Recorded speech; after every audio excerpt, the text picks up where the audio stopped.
Hi, welcome to Curtain Call. I'm Hedy Weiss, theater and dance critic for the Chicago Sun-Times.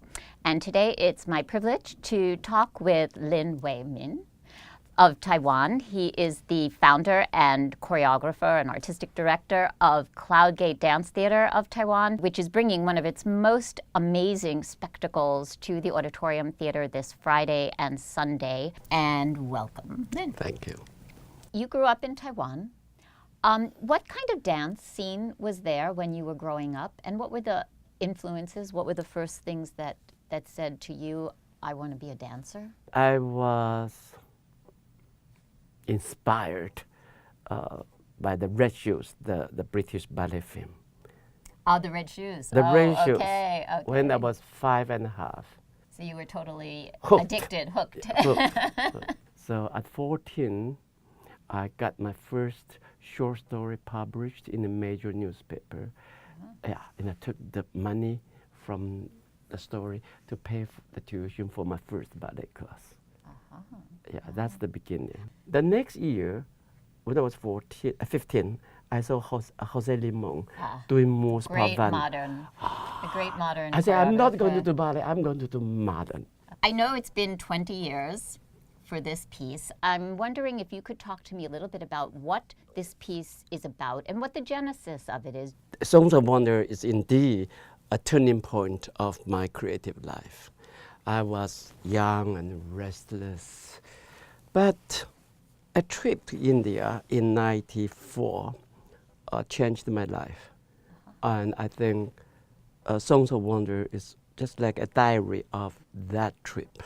I also read that part of the piece is inspired by Hermann Hesse's Siddhartha, the story of a search.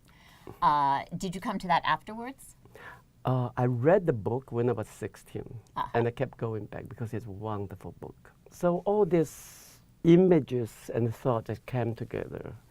But in the end, I think the things is not about Siddhartha, not about Buddha, but I think it's through all kinds of practice of rites.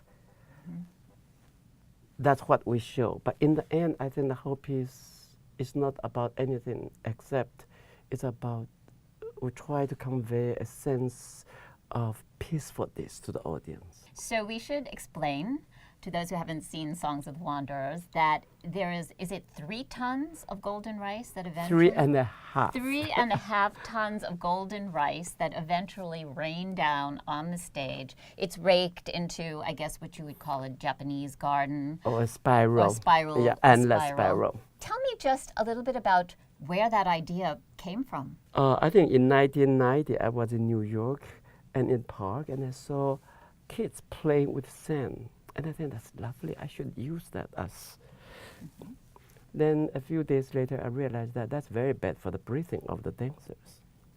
Then immediately rice came into my mind, because I grew up in the south of Taiwan, which is famous for its rice growing. So how does it work? Do you have, do you bring it with you, or do you have it sort of made for you in each city? No, we brought it from home because this performing rice is very special. It's treated. Yeah, because we spend time search for the right rice, so that the rice grain is not too pointed. It will hit you and hurt you. Cut you. So we have a special farmer.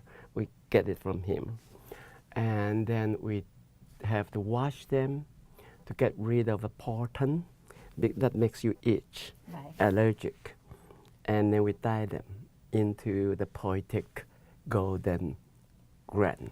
So how many batches of rice have you had over the 20 years of the piece? So much. There are generations of them. That's wonderful. Thank you so much, Lin Hwai-Min. Thank you.